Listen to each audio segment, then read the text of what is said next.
The Carter mansion stood proudly at the edge of the city, its towering glass windows reflecting the sunlight like a palace. From the outside, it looked perfect: grand gates, trimmed gardens, and marble floors that stretched across endless hallways. But inside, behind those shining walls, silence ruled. Daniel Carter, a millionaire known for his sharp business mind, would come home every evening to the same heartbreaking scene. His 6-year-old twins, Emma and Ethan, sat side by side in their playroom surrounded by toys most children could only dream of: trains, dolls, puzzles, and a mountain of stuffed animals. Yet none of it filled the air with laughter. No giggles. No shouts of joy. Only the soft ticking of the clock on the wall. Doctors had assured him the children were physically healthy. Their voices worked. Their ears could hear. But emotionally, they had shut down after the tragic loss of their mother 2 years earlier.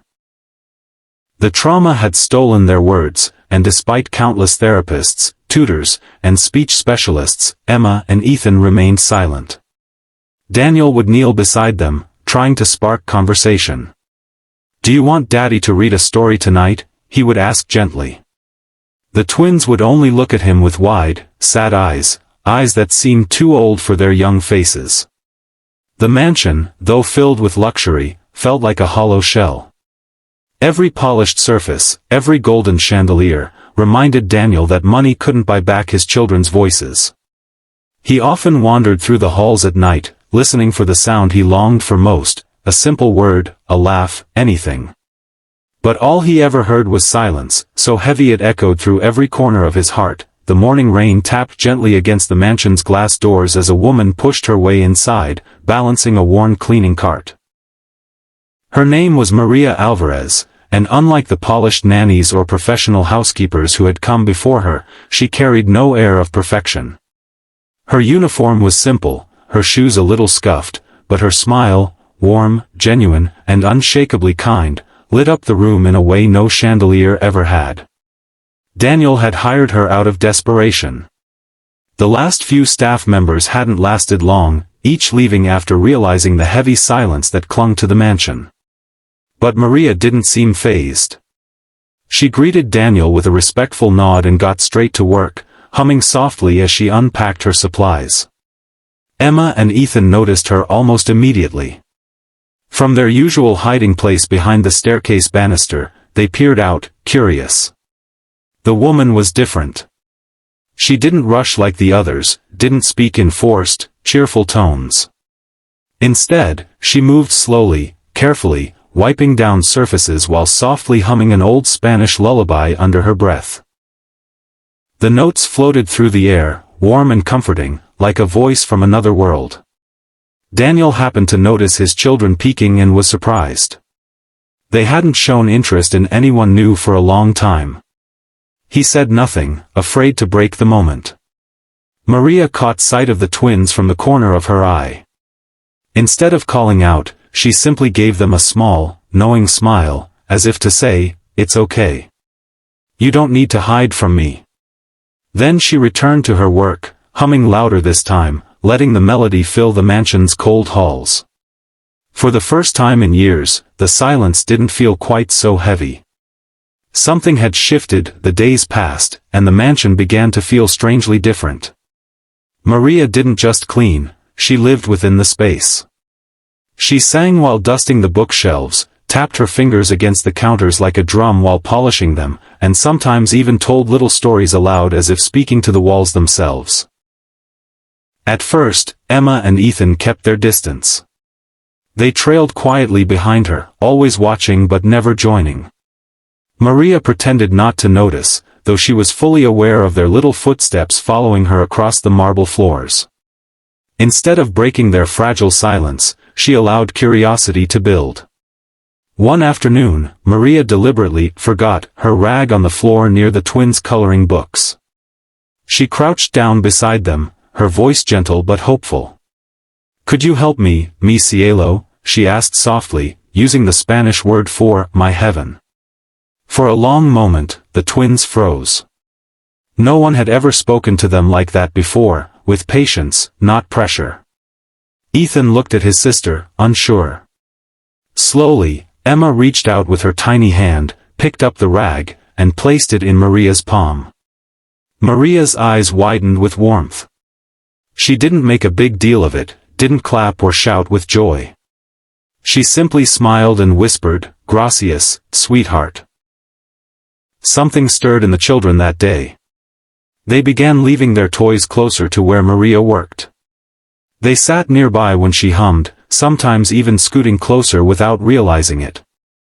The mansion, once filled only with cold silence, now carried faint sounds of crayons scratching, soft footsteps, and, most important of all, connection. Daniel noticed the change too. For the first time in years, his twins weren't just existing. They were reaching out, even if only in small ways. And it was Maria who had opened that door. It happened on a golden afternoon in the kitchen, sunlight streaming through the tall windows. Maria had set aside her mop and bucket, trading them for a wooden spoon and a pot. She often cooked simple meals in the afternoons, warm stews, homemade tortillas, little dishes that reminded her of home. But this time, she invited the twins to join. "Would you like to help me?" she asked, her voice soft, unhurried.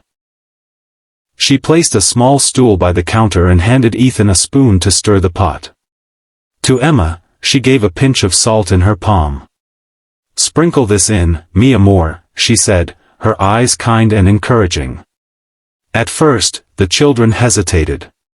But the aroma of onions and garlic filled the air, and the warmth of the kitchen felt safe.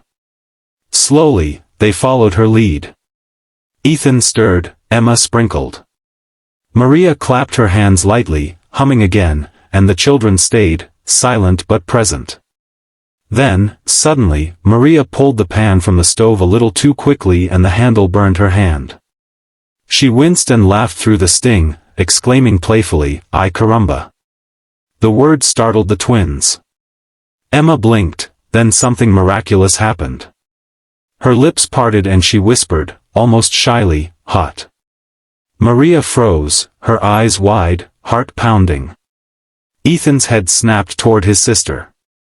A moment later, he let out a small sound, a chuckle, the very first laugh Daniel had heard in years. Daniel, standing in the doorway, could hardly breathe. His children, the same children who hadn't spoken since their mother's passing, had just broken their silence. Maria didn't rush to celebrate. She only smiled, her voice steady, as she whispered, "Yes, mi cielo." Hot. The silence was shattered. The first word had been spoken. That evening, the mansion was quieter than usual, not the heavy silence of the past, but a gentle calm, like the world was holding its breath after a miracle. Daniel moved through the hallways slowly, afraid to disturb the fragile magic that had begun to bloom. When he reached the children's room, he stopped at the doorframe. His heart clenched at what he saw. Emma and Ethan weren't alone anymore, tucked into their usual shells of silence. Instead, they were curled up beside Maria, who sat cross-legged on the carpet with an old storybook open in her lap. Her voice was soft, melodic, as she read each line aloud. But what made Daniel's knees go weak was the sound that followed, the twins. They weren't just listening, they were repeating. Their little voices stumbled over the words, whispering them like fragile secrets, as if afraid they might vanish if spoken too loudly. Emma traced the pictures on the page with her finger, whispering, "bear, tree," while Ethan giggled at his own mispronunciations. Maria only nodded, encouraging gently, never pushing, never rushing. Daniel pressed a hand against the doorframe to steady himself. His chest ached, not from sorrow, but from overwhelming relief. Tears blurred his vision, sliding freely down his face. For so long, he had believed that money, doctors, and specialists were the only solutions. Yet none of them had brought back his children's voices. It had been love, patience, kindness, all wrapped in the heart of a simple cleaning lady who treated his children not as a problem to be solved, but as souls to be nurtured.